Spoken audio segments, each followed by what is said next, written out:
6 minutes pass, awaiting a key decision in a case that some argue could cripple Obamacare. The plaintiff argues it's illegal to offer tax subsidies in all 50 states, saying the actual language of the law restricts them to just state-run exchanges. A federal appeals court could rule as early as today in that matter. Modern Healthcare magazine writing, quote, a legal victory for those challenging the subsidies would achieve a large part of what congressional Republicans have sought but have been unable to achieve legislatively, rolling back and unraveling Obamacare, end quote.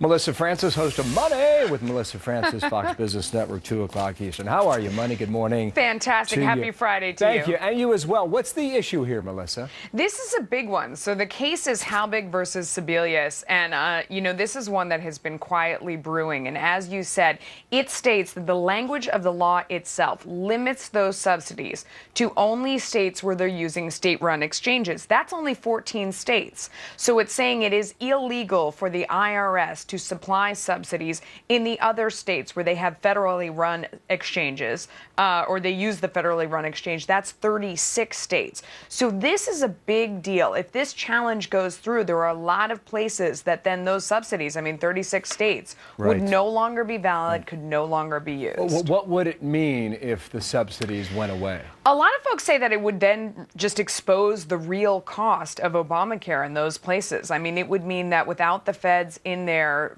pushing money into the system, the cost would be borne by those in the exchanges. And that means counting on those young, healthy people that are supposed to be signing up in droves and are only signing up in a faint trickle, relying on them to then support the whole system. And the real cost of this would be borne by the people who are actually using it. It would get a lot more expensive. What are the odds, I guess, if you look at the court, that this succeeds? A lot of Democrats on that court, right? Well, right now it's in front of a 3-judge panel. From there, though, whoever prevails most likely will continue, the other side will challenge it. And it could go all the way to the Supreme Court. But there's been so much focus on the Hobby Lobby case. And this one has been quietly brewing with huge implications for either side, because this is all about money and where the money's going to come from to pay for this whole thing. So it's a big one. Don't lose sight of it.